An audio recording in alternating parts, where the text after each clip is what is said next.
Good evening and welcome to the Ashmolean Museum.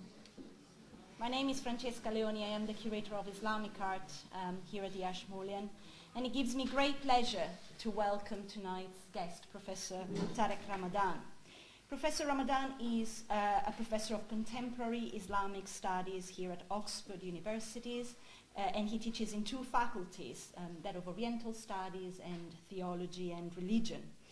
He is Senior Research Fellow at St. Anthony's College and Doshisha University in Kyoto, Japan. He is also visiting professor at the Faculty of Islamic Studies in Doha, Qatar, director of the Research Center of Islamic Legislation and Ethics in Doha, Qatar, president of the think tank European Muslim Network in Brussels, and a member of the International Union of Muslim Scholars. He holds an MA in philosophy and French literature and a PhD in Arabic and Islamic studies from the University of Geneva. In Cairo, Egypt, he received one-on-one intensive training in classical Islamic scholarship from the prestigious Al-Azhar University with an ijazah, the teaching license in several disciplines.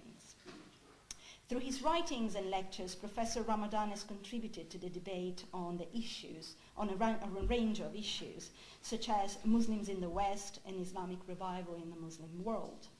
His research interests include Islamic legislation, politics, ethics, Sufism, and Islamic contemporary challenges in both the Muslim majority countries in the West.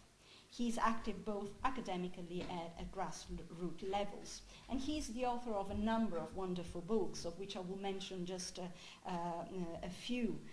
In particular, The Arab Awakening, Islam and the New Middle East, published by Penguin in 2012, Radical Reform, Islamic Ethics and Liberation, published by Oxford University Press in 2009.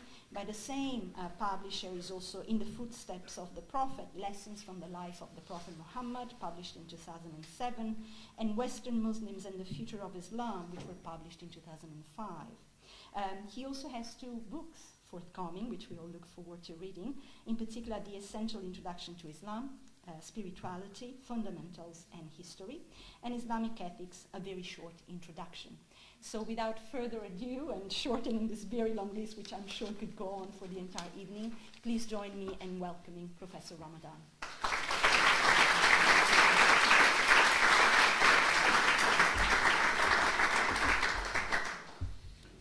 Thank you. Thank you so much for your invitation and for you coming in. And I really want to congratulate you for the work done with this exhibition here. And I think that as much as you are trying to and coming to listen to this talk, it would be also good to visit the exhibition and to have a look on in fact, the history and the symbols and the in-depth of what is part of the Islamic tradition. In fact, in the forthcoming book that was mentioned, Essential Introduction to Islam, that I wrote, one of the challenges that I put as the challenges facing the Muslims today is superstition. And then, as you will see, within the Islamic tradition, there are many controversial discussions about what is understood as superstition, and you will see, and I will come to this during my talk, explaining how do we have to deal with it from an Islamic perspective. So let me start with an introduction, three main points that I wanted to make about this, just to understand from where we are talking about the issue and in which way we have to deal with it. And as we have 1 hour, what I will try to do is just to give you at least 20 minutes for the questions and answers, because I think that this will be even more important than my talk itself. So as an introduction, the first thing which is essential when it comes to Islam, and wherever you go and when you start reading about Islam, there is one principle. And it's through this principle that everything is going to be connected when it comes to what are accepted principles and what are non-accepted practices and things that are disconnected. And the central principle is what we call it Tawheed, the oneness of God. So that's the starting point. We start with this, and in any, it could be in the Sunni tradition, in the Shia tradition, in the Ibadi tradition, the three main traditions that we have in Islam, that we have Sunni, that we have Shia, and we have Ibadi. In the three traditions, what we have is that we agreed on this. The oneness of God is central as the first principle of Islam. Having said that, and as a consequence of that, two things are important. That you cannot represent God in any way. No representation and no incarnation in Islam. By no way. لَيْسَ كَمِثْلِهِ شَيْءٌ وَهُوَ السَّمِيعُ الْبَصِيرُ. Nothing can be equal to him. Whatever you imagine, that's not the way you can define and portray. So you cannot have, and this is something which is very close in the Islamic tradition to the Jewish tradition. When you enter places of worship, there is no representation, no images at all. The oneness is, he is one, and you cannot represent. And on this, what is also important is that the fact that there is no representation and no incarnation, it's also connected to something which is very important in the Islamic tradition, is that the direct connection of every individual, man and woman, to God. There is no mediation, no church, no priest. You talk to him directly, and it's something that we have in the Quran when the companions were asking the Prophet, how do we have to talk to him? Do we have to shout? Do we have to whisper? How do we talk to God?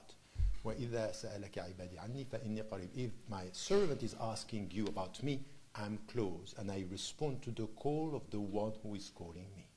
So it's a direct communication. To the point that the Quran itself, it's a communication with everybody. You read the Quran for all, and it's a communication for you alone. So that's something which is essential in the understanding of the oneness of God. No representation, no incarnation, and a direct connection between the believers and God. And then, with this is the central principle of Islam. In all the traditions, all the sects, all the different groups and trends, and there are levels of diversity in Islam. So let me be clear on this. The way I see it from within, not from a sociological viewpoint, there is one Islam and many interpretations. So be careful with this, because you have people say, oh, Islams who are dealing with Islams. I don't like this because there are fundamentals. One of them is the Tawheed, the oneness of God. But there are many interpretations and many cultural way of dealing with this interpretation. So one Islam and many interpretations, and among them, please don't reduce Islam and Muslims to the good one and the bad one. So this is a very old colonial way to deal with the colonized people. The good are the people accepting us, and the bad, the people are resisting us. So it's much more complex. In fact, Islam and Muslims are as complex as Christianity. So it's very complex. It's very difficult to get the whole thing. It's a very, it's a picture and a reality where there is a diversity and there are different interpretations, from the reformist to the rationalist to the literalist to the traditionalist to the mystical interpretations, many. So in one of the books that was mentioned, there are not less than 7 different trends within Islam among the Muslims, and not only fundamentalist versus moderate. So that's an important point. So from the central principle, what we have, and this is important for our discussion today, we have, I think it's me, hopefully it's not, we have 2 notions that are very important when it comes to trying to define what is within Islam and accepted, and what is perceived as within and outside, and what is perceived as completely outside. 2 words. The first, and it's connected to Tawheed, is a notion in Islam, which is the religious way Muslims are going to speak about superstition is shirk. To associate another entity, another being, or there are levels, and I will come to this, to God. So this is, in all our mainstream tradition. Be careful with the way I'm speaking. I'm not using orthodox, because I don't think, having said many interpretations, that there is something that we can call orthodox in Islam. You have mainstream. Mainstream, which is what in the Sunni tradition we call Ahl Sunnah wal Jama'ah, that is people following the tradition and the mainstream. And I would say orthodox is a notion that is not coming from within the Islamic tradition. So I'm not using this. We can have another discussion on this. But so what we have is shirk in all the tradition is perceived as something which is not acceptable. And you have levels, and I will come. So to associate, so to think, for example, that there is a God with God, which is the starting point of Islam. You enter in Islam, you enter through this shahada to testify that there is no God but God, no deity but God. That's the starting point. So anything which is going to go against this is understood as shirk, as associating, and then a kind of superstition as a consequence of this. I will come to this as well. And the second thing, which is also connected to this, and is also important in the tradition, is, and you can find this word wherever you go, and especially when you deal with literalists, they will always talk about bid'ah, innovation. So you are making something enter into religion which is not of the fundamentals and not acknowledged as being part of Islam. But between the trends that I was talking about, between the reformist and the literalist, we don't agree on what is an innovation. So, for example, the Time magazine once called me one of the most important innovators of the 21st century, which is great, not for the Salafi. For the Salafi, the literalist said that he told you that he's an innovator. So they, so they took the word literally. So innovating here means bringing something within the religion which is not part of the fundamentals. But for example, the way I'm dressed now, for some of the literalists, is a bid'ah, because the Muslims at the beginning were not dressed in that way. So they are, and for me, and this is why you can get the differences among Muslims, is I'm keeping the principle of modesty and changing the model depending on where I live. They are reducing the principle to the model of the past. So when you take the model and you think that the model is the principle and the principle is the model, it's bid'ah. It's an innovation. If you think about, no, the problem is that we stick and we are faithful to the principle, but time flies and cultures moves and geography and time are changing, so you have to keep the principle and find a new model for your time. That's something which is different. So this is what I just said now. It's a reformist approach. The other one is a more literalist approach. Why you need to get the mindset here. Why? Because this is going to have an impact on everything which has to do with superstition. Is when does it start and how are you going to deal with it? What is superstition? What is an innovation? What is association or associating a being with God or another entity? So that's something which is, now we have the principle, we have this direct connection plus no representation, no incarnation, and then two notions that are essential to get a sense of, in the Islamic history, how are we going to deal with superstition, how are we going to deal with other power or other entities when it comes to deal with the central notion of Tawheed, the oneness of God. Now, when we say, and this is the first part of my talk now, trying to get a sense of what are the principles and how things are considered from within. And then the second part will be on things that we find. Wherever you go, you deal with Muslims, you will find things, and you are sometimes very in borderline. Is it within? Is it outside? Who can say? How do we have to deal with this? And the different trends. So I will come to this in the second part of my talk, trying to stick to the time. The first part is when we come and we speak about God and we speak about the oneness of God, what is important here is what do we mean, what do we understand, and in which way we have to deal with I am associating a being with God. What does it mean? It means that what we have to understand at the beginning is a notion that here we are talking about God's power. There is a phrase which is everywhere in the Islamic tradition dealing with or translating in our life the very meaning of the oneness of God. La hawla wa la quwwata illa billah. There is neither power nor strength except with God. He has the absolute power. That's very important in our life because when you are looking at things, the way you are going to deal with them depends very often on the power you give things or people. So this is where you start and you can translate this association with God. Now, the first thing which is important here when you say this, you say the power is with God is now in your life, where are you going and how are you going to deal with powers?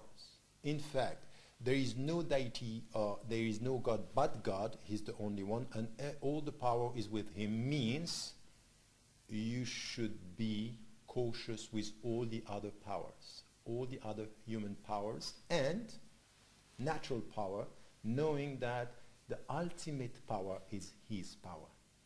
So in fact, it's a liberation process. That you have to liberate yourself from being scared of powers to come back to his power, knowing that with his power, everything is possible. So don't be scared with powers or human powers and come to his power and understand in which way you have to deal with him and in which way you have to deal with this. Now, from an atheist viewpoint, what is superstition? Is everybody who is thinking about any supernatural power. If you think about a supernatural power, it's superstition. For an atheist, religion is superstition. Of course, there is no God. What do you think that he can do? What he's not doing anything because he doesn't exist. In philosophy, my professor of philosophy in Switzerland was saying theology is the only discipline which has no object. Because he didn't believe in God, so that's it. We close the discussion. But we talk. Here we have something which is, from a religious viewpoint and from an Islamic viewpoint, it's not that we are dealing with all the supernatural power or the supernatural reality here that are dealing with this. So in the way we deal with it is there is one supernatural causality, only one. And the supernatural causality is connected to one God. So our answer to the atheists would be no, religion is not all superstition. But from a religious viewpoint, we acknowledge one supernatural causality, God. Anything else, it's entering in the Islamic tradition into superstition. If you think that somebody has supernatural power, it means that you are putting near to God, beside God, another entity with power or supernatural power, and this is, from the Islamic tradition, not acknowledged as Islamic. This is shirk. Shirk means associating, and you have levels. So for example, the biggest level is shirk, it's known as shirk al-akbar. The greatest association is to believe that there are gods, polytheism. But now you have other levels. Is, for example, if you do something not for the sake of God, but with other intentions. So for example, if you pray for him, that's fine. If you pray to be seen by others more than to be seen by him, this is shirk. You are associating. Your intention is not sincere. It's not pure. So and no one in this room can say your intentions are 100% pure all the time. You always have to reassess your intention. But I want you to understand here that it's very subtle. That you do things for God, and at one point, for example, it might be that I come here to speak about God, being happy for you to listen to me. Shirk. You got me? It could be shirk. My intention might be not so pure. So you have to deal with this, because at one point, when your goals could change, it might be that it's not only your intention, but you are putting power in the other goals. So shifting the goals is also could also be shifting the power and thinking that something can come from other powers than his power.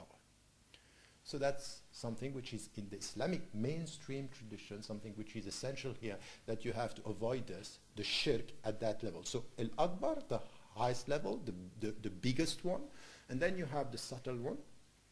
And then there are also things that are subtle in the way you deal with even your rituals. One expression of shirk association is when your means become your goals.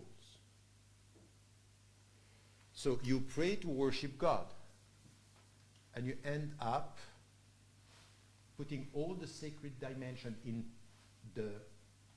praying, not to pray to remember him, but only to be obsessed with the means. So when the means become the goals, you are shifting from. So this is also shirk. So I want you to get this, because in the mystical tradition and in the legal tradition, in the philosophical tradition, there are huge volumes of people talking about this, the subtle distance that you can find between the oneness of God and shirk and all these things that are coming and not helping you to come and to be sincere with this worshipping the only God and to implement the understanding of the Tawheed. So this is association.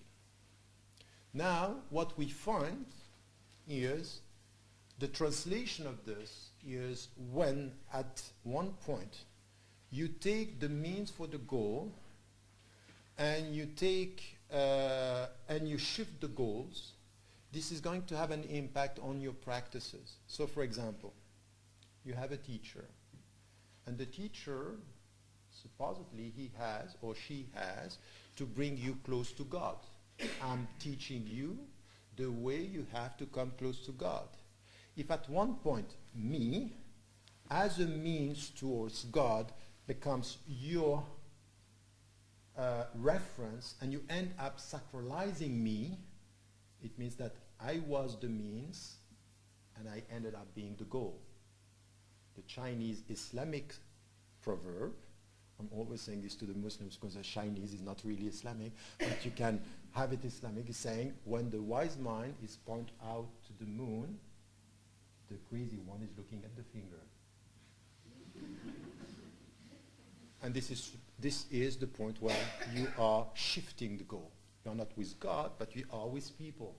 And then in many ways we have Muslims ending up sacralizing people, and this is perceived in the mainstream tradition, which is unacceptable. You don't sacralize and you don't worship people. To the point that even the Prophet Muhammad, in the Islamic tradition, is a man, not to be worshipped. And his friend, Abu Bakr, when he passed away, said to the people who were worshipping him, he is dead. But if you worship God, He is alive and He doesn't die. So you have to keep the focuses on the ultimate goal of everything. Now, you have the Quran, the revealed book. And the revealed book is the revelation that you read to come close to Him. What if you end up in some culture and something, taking from the Quran and creating objects that are going to protect you from the evil eye, from the devil. So you take the means, you read the Quran to be close to Him, and you make it an object that is going to protect you from the devil. Why? What you should think as a Muslim, if you come to the cross, that the only one who is going to protect you from devil is Him, nothing else.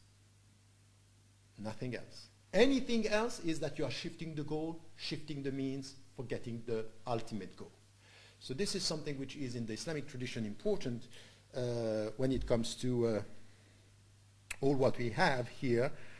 And it means also, as you understand, that by shifting, not only you take the means for the goals, but you give to the means the power of the ultimate goal. Protecting from the evil, protecting from the evil eye, protecting and everything that has to do with the good luck charms and being protected. All this, it's part of a tradition in the Sunni, in the Shia, which was saying, this is where we cannot go. And anything else is going to be shirk and bid'ah. Bid'ah means innovation at the center. Here we are not talking about, innovation at the way we dress. It's innovation in the way we worship, innovation in the way we practice. And then you can see now that in many trends you have this. So it could be very visible. You go to Muslim majority countries and you see things like that. But it's very subtle in our life.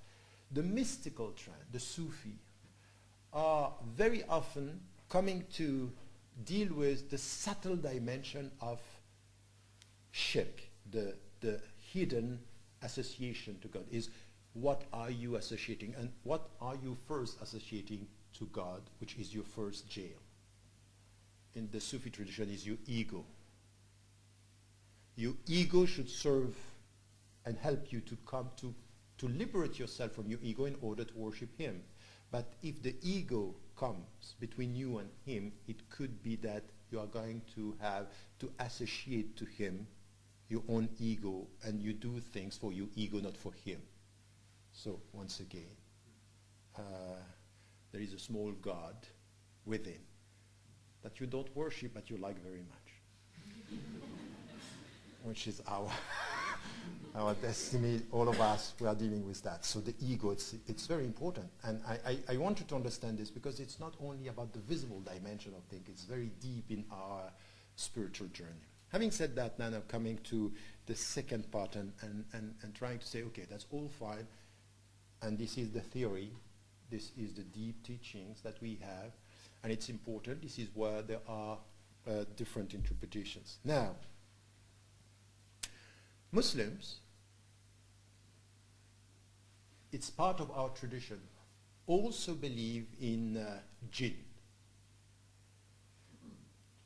And here you have genies or demons, and the specificity here is that the angels, and I remember once talking to Dawkins, and he looked at me like this, said, you, with all your study, you still believe in angels?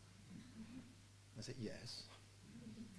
In the Islamic tradition, as in the Jewish and the Christian tradition, there is something which is the invisible. There is a world of invisible spirits and genies and demons and things like this. And then there is something which is part of the spiritual tradition. Angels are being created out of light, and jinns are being created out of fire. And they are like human beings. They can decide to follow the right path or the wrong path.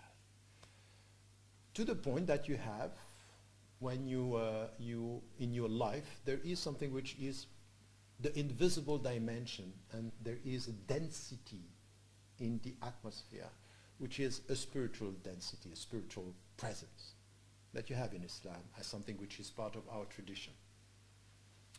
So now, yes, we also have a situation where you have, with the jinn, good one. The good ones are helping you, protecting you.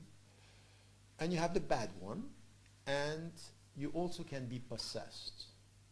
In the Islamic tradition, and this is where you will see that from the mainstream tradition to the popular culture, here there is a line which is very difficult to draw. How do you enter in this? And how, for example, in African traditions, North African traditions, Asian traditions, the popular culture or the traditional culture took from Islam and added to Islam things that were not really Islamic but part of the culture itself. And it's very difficult to enter into this. This is Islamic and this is not. So where do you draw the line? When superstition starts in the whole process, and how cultures have produced not only literature, not only what you have here in the exhibition, but lots of stories around this, to the point that what the scholars try to do is to come back to the fundamentals and to assess the cultures through this. So it's a controversial issue, very controversial issues in some of the points and some of the expression of what is superstitious attitude or superstition per se. But there is something which is important, is that yes, in the Islamic tradition you can be possessed. And what we have, and you have scholars doing this, is ruqya, which is a kind of exorcism. That is, how do you extract and how do you help somebody to be freed from this possession, from the jinn? So no one can tell you there is nothing like this in Islam. Of course there is something like this with Islam. And this is why in our tradition, and this is why in such an exhibition, you have things coming together, coming from within Islam, coming from within the culture, coming from different expressions. And you cannot just sit down and say it's all superstition. So what we have sometimes with some literalists is that they are putting superstition everywhere while not acknowledging that within the tradition we have something which has to do with spirit and has to do with that you are struggling with other powers, but it doesn't mean that you acknowledge that they have ultimate powers, but they are powers at work within your own self. There are powers but as I said, powers doesn't mean that you are worshipping them, but you are acknowledging that there are powers, that you have to deal with them in order to liberate yourself, to acknowledge the ultimate power of God. And the only one who is going to help you to liberate yourself is Him, no other power. So once again, you come back to God to deal with all powers, so the visible and the invisible powers in your life. And there are invisible powers in your life, and from the Islamic tradition this is important. So you have this. What we also find, as I said, is that today, just I was visiting some Muslim majority countries recently, what we have, and by the way, not only in the mystical traditions, but also with the popular way of dealing with Islam, people who are visiting shrines and praying the dead in order to be accepted by God. So by the way, the Wahhabi trend in the 18th century, end of the 18th century, Abdul Wahhab, what he did was to come in the peninsula and to remove all this as saying everything is superstitious. All this is superstition, that you are in fact worshipping the dead and asking the dead for salvation. The dead or human beings have no power on your salvation. That's only for God. So you only worship Him. So we have in our tradition, the popular culture, things that have to do with the jinn, things have to do with the dead people, and the saint. This is also something which is important. That is known as Awliyaullah, the friends of God. So in the mainstream tradition, we acknowledge the fact that we are people of the highest level of spirituality. The question is, how is your relationship with them? Acknowledging that they were very high in their spirituality, or thinking that they have and they can mediate between you and God.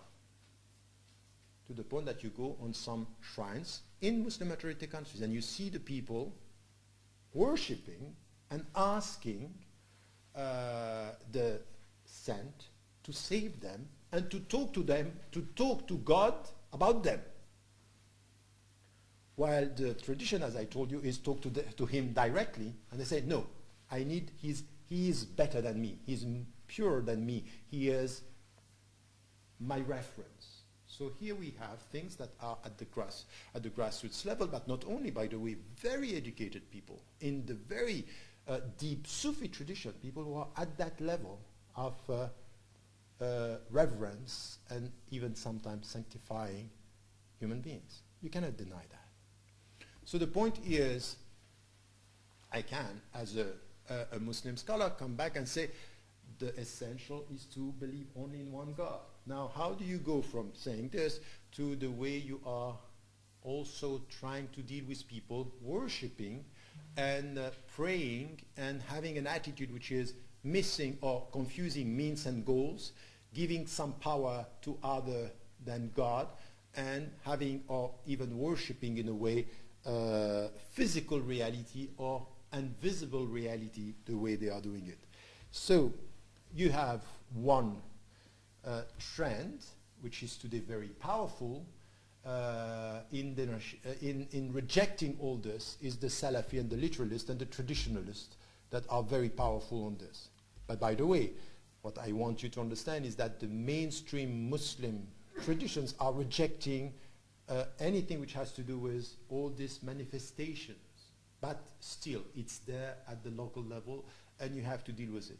One attitude is to say it's all superstition, we don't deal with it and we reject it. To the point, for example, if you go now to Saudi Arabia, in the name of not worshipping places and sanctified places, they are even destroying places where our history happened by saying, no, we don't want you to come to the places because we are ending up worshipping the places, so forget about the places and keep the meaning. So that's a problem, because there is a difference between respecting history and destroying places, and just in the name of no superstition at all, which at the end could be another kind of superstition. If you're thinking about it. And even more than that, if you go, they are destroying all the historical sites, and they are building malls and anyway.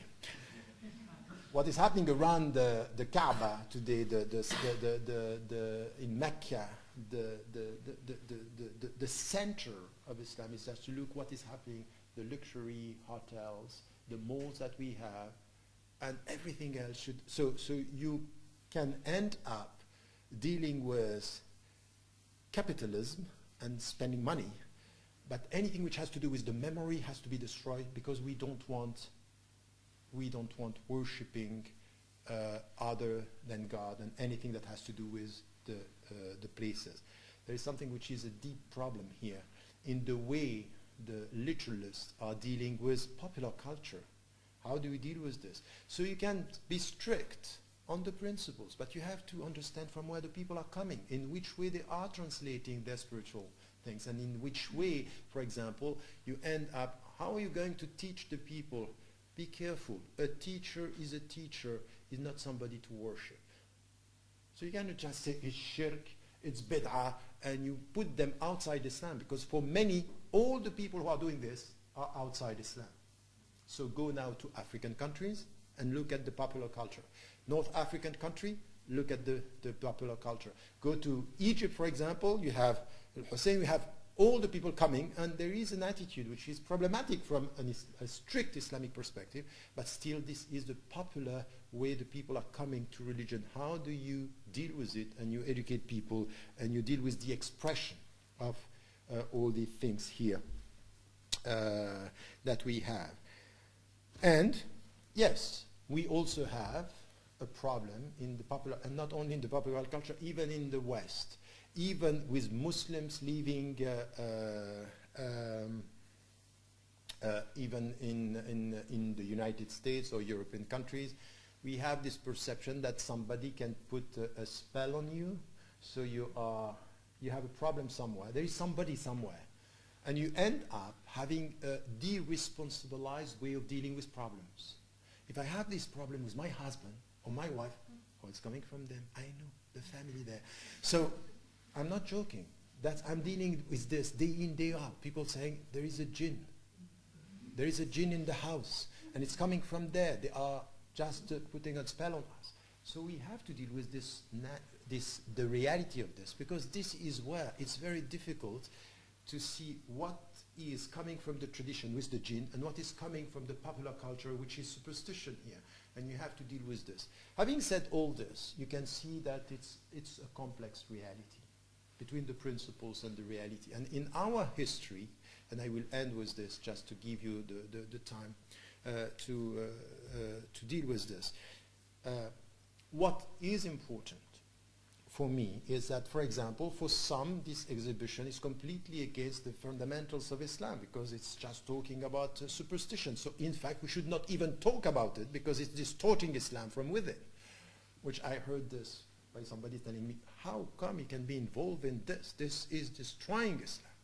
It's not destroying Islam, it's dealing with Muslims, it's the reality. And even more than that, is that with this tradition that we have to face, it's the creativity of the Islamic societies and the Islamic cultures. The diversity is part of this, and it's part of something which was our relationship with creativity, with arts, and production of meaning in our society. So we cannot just come with the principles and forget the Muslims, and forget our history, and forget the contribution of Islam, and in which way these were manifested in our tradition. Now, it doesn't mean that you agree, but it means that you try to understand.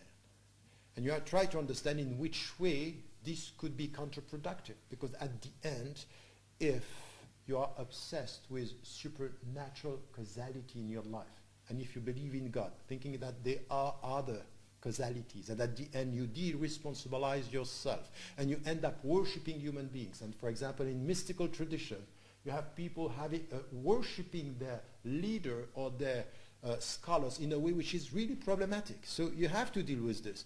But it doesn't mean that you can reject the artistic production, the cultural production, the richness and the wealth of all these societies.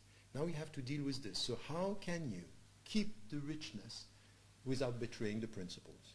That's the question of today, and I would say that this is why I wasn't straight away dealing with this exhibition, coming to talk about this. This is, for me, it's essential, because at the same time, you deal with reality and you try to remain faithful to a principle, is to free yourself from any power, saying that if he has the only power, at the end of the day, don't be scared of any other power. You have the means to liberate yourself, to be free, and to help humanity to remain free as well.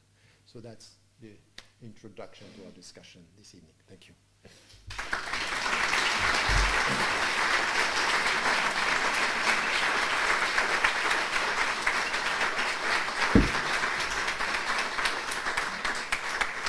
We should have a whole series of this talk. Thank you very much. This was really Thank illuminating, and it really goes to the core of some of the objects that we have upstairs, precisely because it there is more questions than they answer, but that exactly is the point of raising those questions and have the conversation. Thank you so much.